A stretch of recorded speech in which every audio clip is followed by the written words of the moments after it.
Welcome to Amy's Bookshelf Reviews podcast. It is a spin-off of the website and book review site of Amy's Bookshelf Reviews. Amy's Bookshelf Reviews podcast is about book reviews, a writer's muse, a book's peruse, author interviews, and literary news. Welcome to the new year, where new things may happen with this. I hope you all enjoy, and thank you for listening. Hey everybody, this is Amy Shannon from Amy's Bookshelf Reviews, and I am so glad to be here with you and continuing on the podcast. I talked about this a little bit in the previous episode where I talked about Flashback Fridays, and this one it's kind of like, I don't want to say controversial, but there's a lot of things that go along with new technology and things like that. When you're an author, you should, if you're doing your book for the first time, I recommend, and this is something I had to learn myself over the years, after you get your ISBN, your International Standard Book Number, it'll be 13 digits, but you also given a 10-digit one sometimes. Also, when you get the ISBN number, that is your book number. That is not your Library of Congress number. The Library of Congress number, you can go to their website and you can enter your ISBN, all the information about your book, and also if you have that, you can you put that in, and once you get the number, it allows you to have your book, once it's published, in the library system. If you do not have a Library of Congress number, you cannot have your book put in libraries. Even if you donate your book to, you could have it as a display or something, but you want your book to be in libraries. So if you do a search for the what is it called? It's the pre-pub book link for the Library of Congress. You can create an account. And if you are also an author, but you're also helping other authors publish their work, because I do know of a lot of authors, including myself, that will help other authors publish their work. And once you have that ISBN number, a tentative release date, a synopsis for your book, book description, then you can get that process started. And usually you get a pretty quick turnaround. It'll tell you, you'll get an email back stating that it's been there, and then next thing you know, you'll get an email stating what your number is. If you don't, like I said, if you don't have that number, libraries cannot order your book because you will not be in their system. The Library of Congress, obviously, is the largest library in the United States. And when I'm saying the Library of Congress, I only am aware of it as for authors in the United States. I do not know if there are similar regulations for if they do a book for books globally, or if each country has their own type of thing. So I do not know that. But there's another, that's something that, maybe I can delve more into at another time to see if it covers out-of-country books as well. Another thing that I wanted to talk about is your content. technology is wonderful. Some of us, and I used to just type my stories out on the computer, but I actually went back to doing handwriting notes and stuff, because it was sometimes easier just for me to write it all out and then try to read my writing when I put it back in the computer.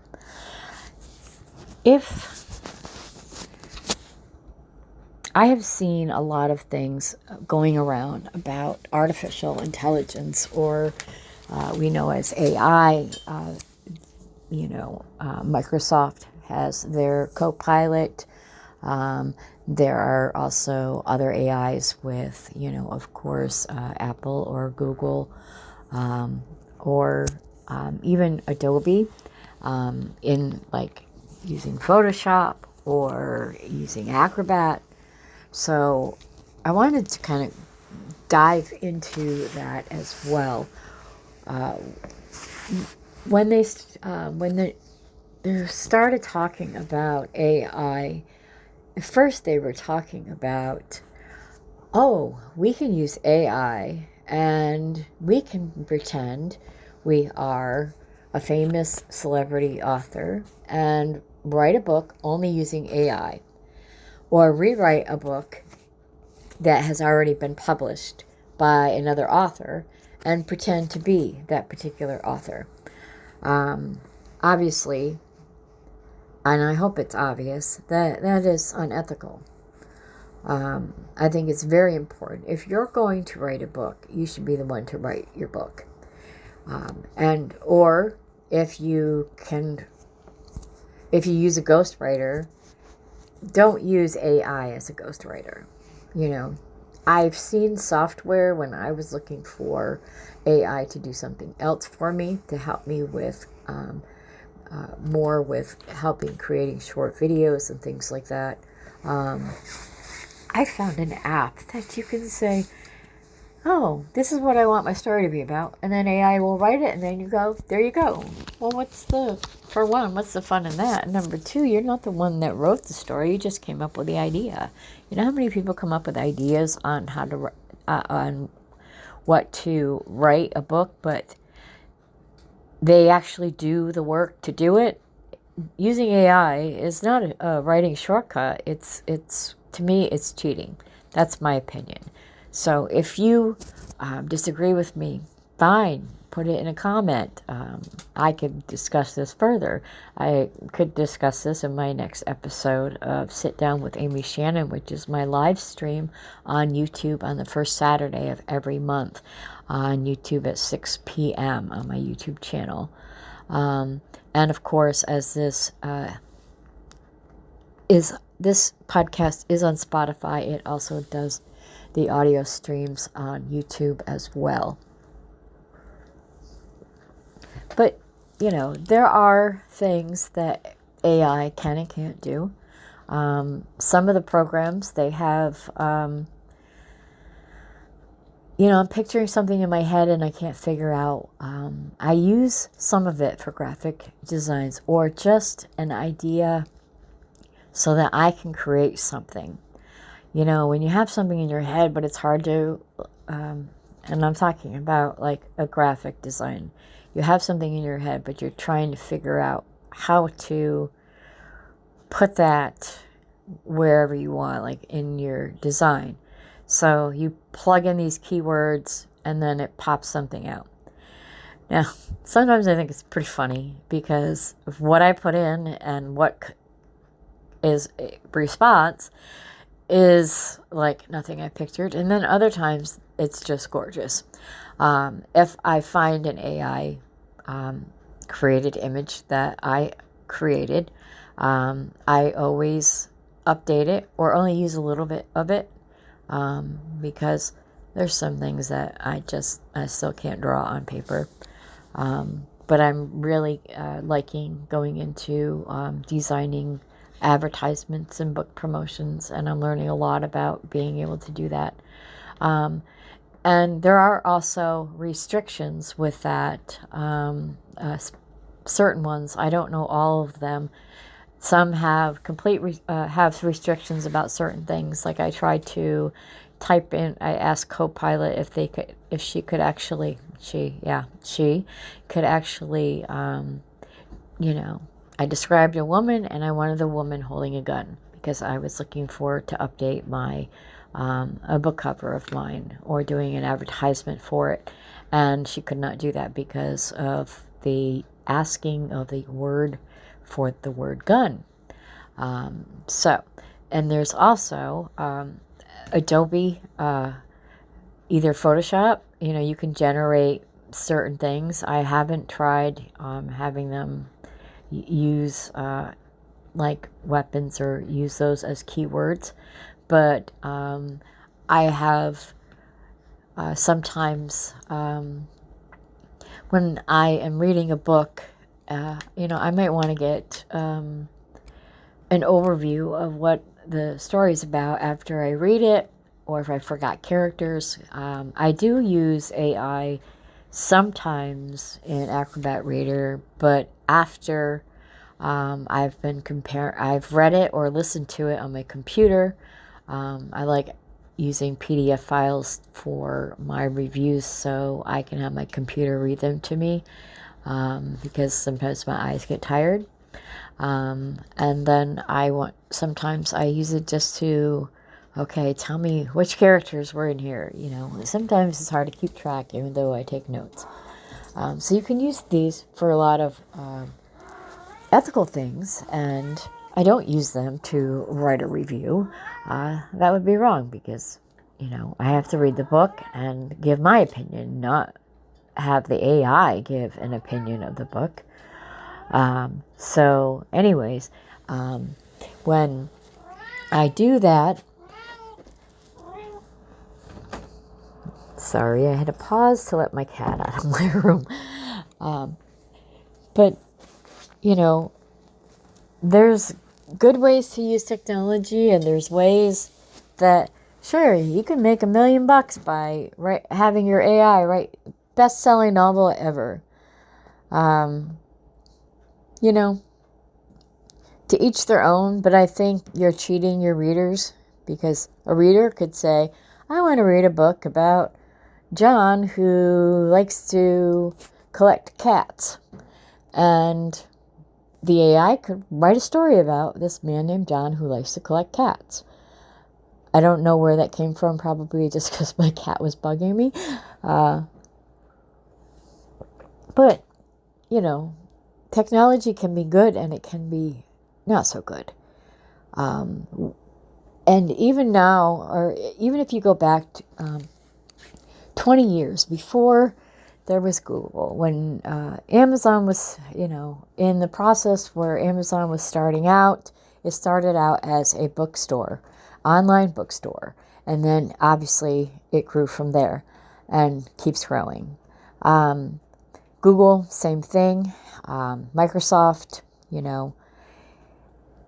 the different technologies, Apple products, and I think that a lot of the technology it's pretty amazing on where it has come, but I think also in some ways it can make people lazy or want to take shortcuts when doing something that can be so important.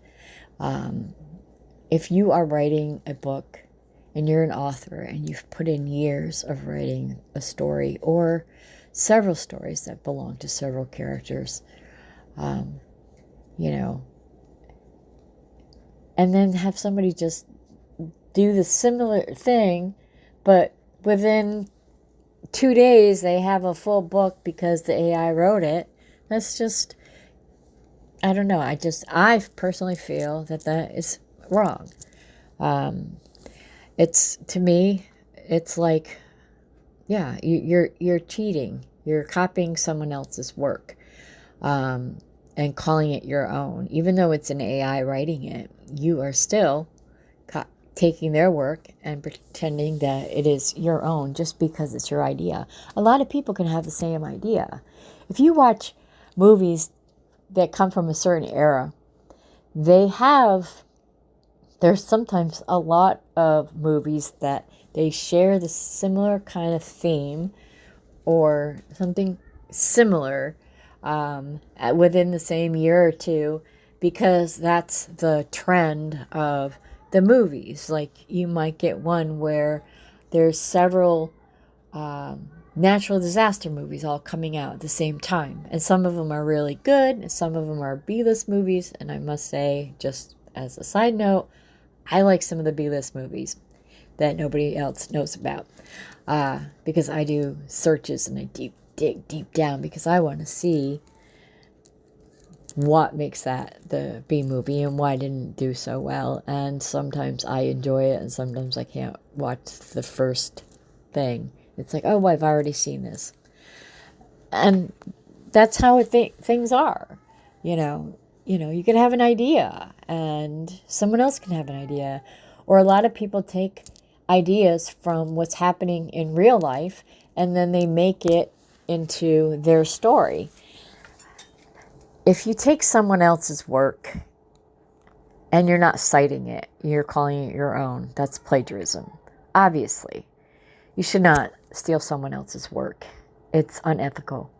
If you are doing research and you want to include someone else's work, then you, even in a fiction book, you quote it and then you cite it or put a reference at the end of the book for that. I have a few fiction books that I did research and I wanted to do some quotes or got some information from, so I did have references at the end of my book. Just because it's fiction doesn't mean it doesn't have to be real.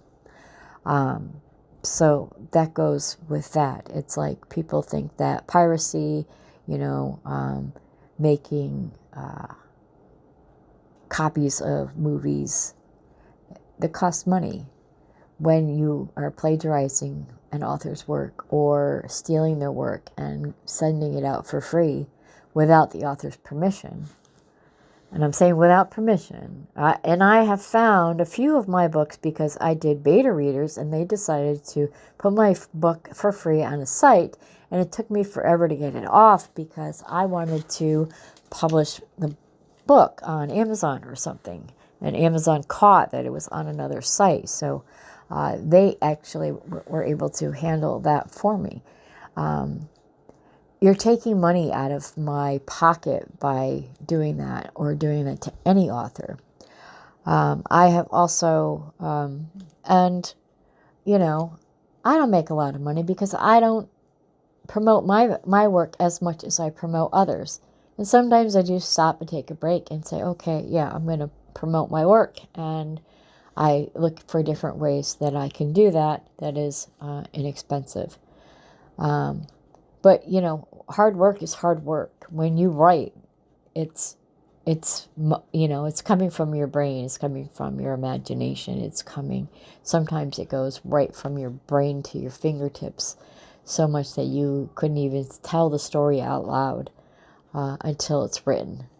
So I think that using AI is to write your book is unethical, and basically you are stealing the AI's version of the story that it created, so that where you may not be hurting AI, you're giving yourself a bad reputation because people are going to find out what you do. This is the age of the internet. Once something's out there, it's out there forever. And at least the forever that we know. So, that's something that's important. And I've talked about ethical things of, what I believe is ethical. And I am transparent with what I do and how I write my reviews. Of course, some things are my own trade secrets because I created them, or how I do certain things. And I may be considered old school because I still use Excel spreadsheets, and I use notepad text because they can't be formatted weirdly when I write my reviews. My reviews are, they come from my brain, and they come from my opinion. And yes, there have been times when I have mistakenly wrote something in a review that had nothing to do with that particular book because I read the wrong notes. And when the author called me out on it, as soon as I could, I fixed it. Or if there was a typo or something just, it was worded weird and they didn't understand it. I'm accountable for what I do, and I've made the change. The only thing I don't do, if somebody says, oh, well, can you give my book 5 stars instead of 4? Well, if I deemed it was supposed to be 5 stars instead of 4, I would have put it there to begin with. So no, I don't do that. But anyway, I know this is kind of going on and on, but also I want you to think about, what do you think about technology? What do you think about AI and the use of it in certain aspects of the publishing and the literary world? I'd like to know your opinion on that. Also, I'd like to know, what else, what do you feel, what are your opinions on what is ethical and unethical as far as an author standpoint? And I bring that up because I've seen authors write their own review. And even though they say, I'm the author, they still write a review for themselves. Well, obviously, it's going to be good 5 stars. If you're writing a commentary about your book, then that should be put in another spot, not in the review section. That's just reviewing your own work, really. You could do that, but posting it, even if you're transparent or not, I don't find that ethical at all. And I just wanted to put that out there. Also, I have seen authors that will make their pen name as close as possible, or even the same thing as a famous writer. I remember one time I was actually looking for, I did a search for Stephen King books because I wanted to see what the latest book was. And if you go to his page, there's a lot of stuff. But then I was looking and I saw, there's Stephen King, the horror master of writing, and which I love reading his work as much as I love reading Whitman and Shakespeare. James Patterson, I do like reading his work. But as I was saying, I was looking for something from Stephen King, and then I found another Stephen King, but all he did was add a middle initial, and his stories were horror. So you could, if you were looking for a real Stephen King novel, you could mistakenly have purchased one that was not from the real Stephen King. And I almost did, but then when I was putting stuff in my wish list, and I'm like, wait a minute, there's a difference here. So, trying to go get famous on someone else's coattails, that's not ethical. I'm not here to tell you what to do. I just want authors to be successful in their writing and keep that passion, and always know that, sometimes it's okay to walk away, but it's even better to come back to it. So this has been Amy Shannon, and as I said, if you have any opinion on the subjects that I talked about today, you can leave them in the comments field. I will read them, and maybe we'll talk about them in a future episode. Thank you. Thank you for listening to Amy's Bookshelf Reviews. If you are looking to be on the podcast or looking for a book review, you can go to amysbookshelfreviews.com and look for the appropriate navigational menu. Again, thank you all for listening and being a supporter of this podcast and of the Amy's Bookshelf Reviews, professional reviewers of books and audiobooks. Thank you all. Be safe and be well.